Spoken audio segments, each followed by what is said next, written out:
A continuación le doy la palabra al doctor Álvaro Pardo.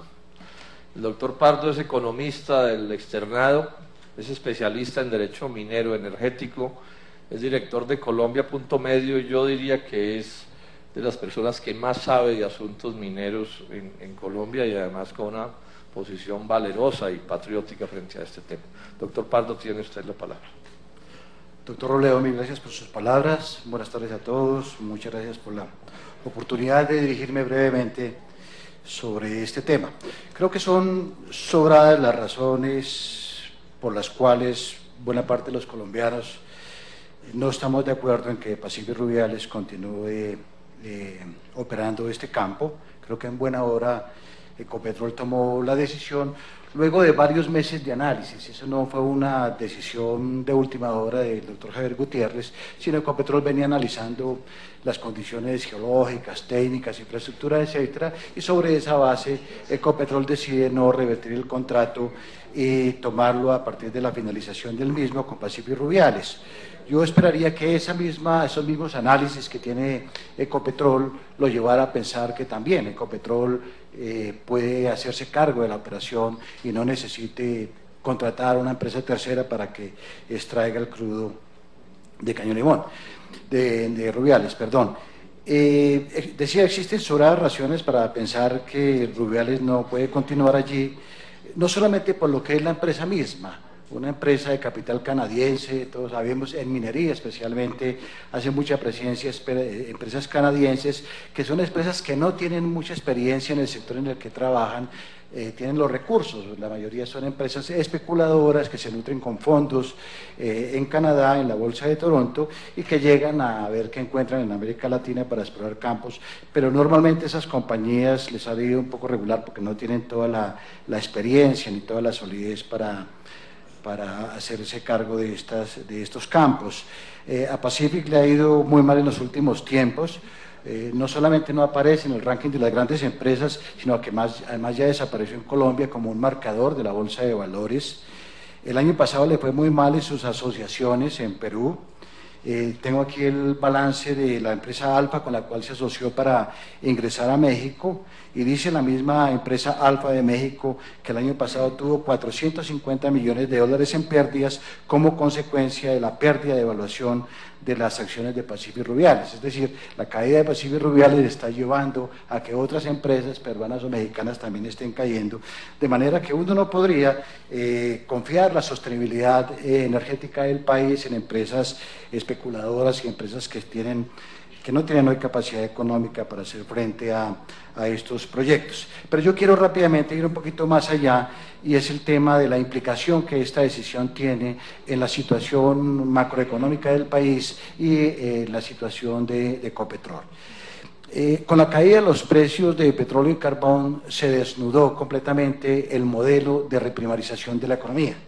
Esa caída nos mostró que realmente estábamos viviendo una bonanza ficticia y la muestra está en que se tuvo que reducir en 80 billones de pesos los recursos para financiar el Plan Nacional de Desarrollo del actual gobierno, ¿cierto? Estamos en serios aprietos fiscales. La semana pasada el doctor Cárdenas mencionó que el servicio de la deuda externa del país, que asciende hoy a 90.000 millones de dólares, de los cuales la mitad son deuda externa de la pública, estaba creciendo al ritmo de 2 billones anuales por efecto de la devaluación del peso. Estamos frente a una devaluación acelerada, con problemas ya de inflación, con unos sectores reales postrados como consecuencia de la reprimarización de la economía. Ahí están las cifras del sector industrial y del sector de la agricultura, de manera que el país en esta crisis no tiene de qué agarrarse y las consecuencias y el apretón del cinturón pues va a ser lamentable hacia adelante. Y eso fue porque en ese modelo de reprimarización empezamos a depender demasiado de los bienes primarios, especialmente del petróleo.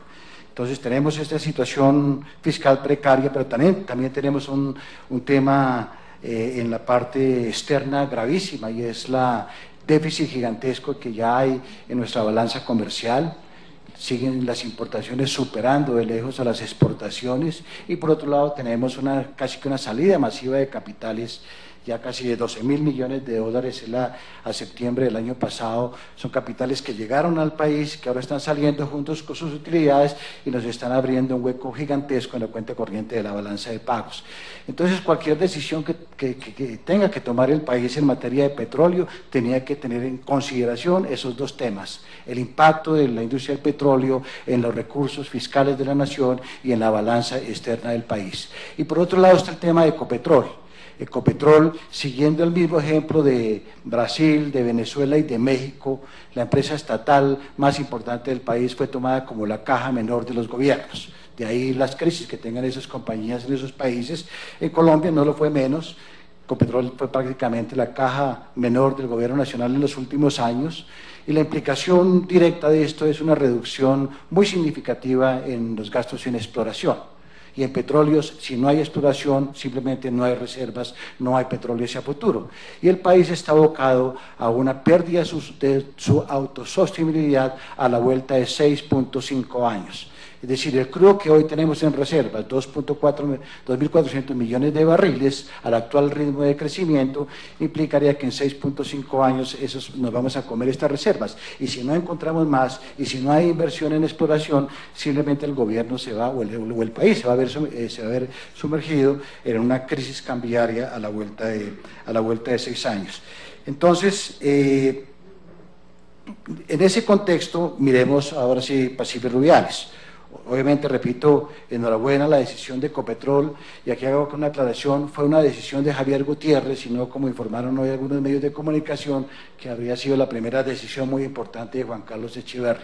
Por el contrario, creo que con Juan Carlos Echeverry el futuro de la empresa no es muy clara, y ahí nos convoca a nosotros los colombianos tener una decisión muy fuerte de defensa de la principal empresa pública del país, Ecopetrol, que le genera al Estado tantos dividendos como le generan impuestos de renta a todas las demás privadas que hay en el país, incluso lo supera según las cifras del Ministerio de Hacienda.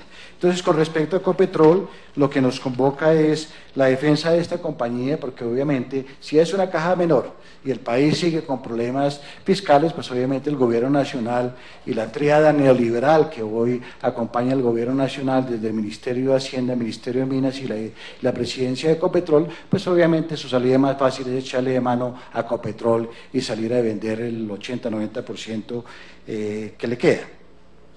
En segundo lugar, pues exigir que Ecopetrol tenga por lo menos sus recursos para exploración. Repito, si no hay exploración, no hay reservas; si no hay reservas, vamos a perder la autosostenibilidad a la vuelta de 6 años.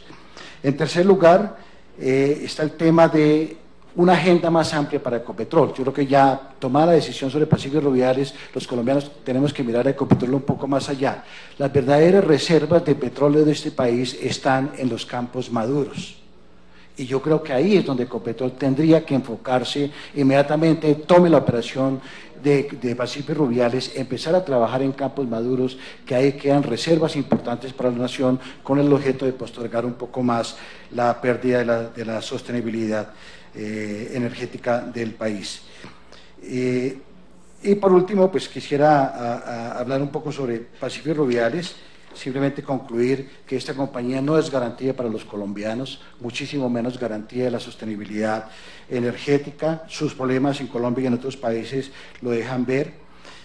Su propuesta de tecnología START no tenía, digamos, la corroboración científica, y sobre eso hubo varios documentos de la Contraloría General, porque entre otros temas hay uno que me gustaría muchísimo que los ingenieros de petróleo, no soy ingeniero de petróleo, pero sí me gustaría salir de esa duda.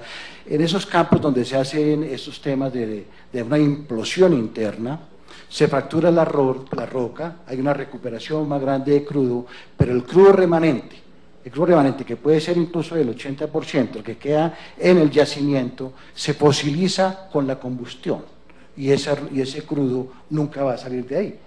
Casi se vuelve un carbón a 2, 3 kilómetros del subsuelo. Entonces estaríamos que ante una tecnología de estas, en un detrimento patrimonial gigantesco y un país necesitado de recursos. Así que muchas gracias a los señores de Pacífico Rubiales. Se encontraron en el país un botín, pero como dice un amigo mío, los piratas también naufragan. Muchas gracias.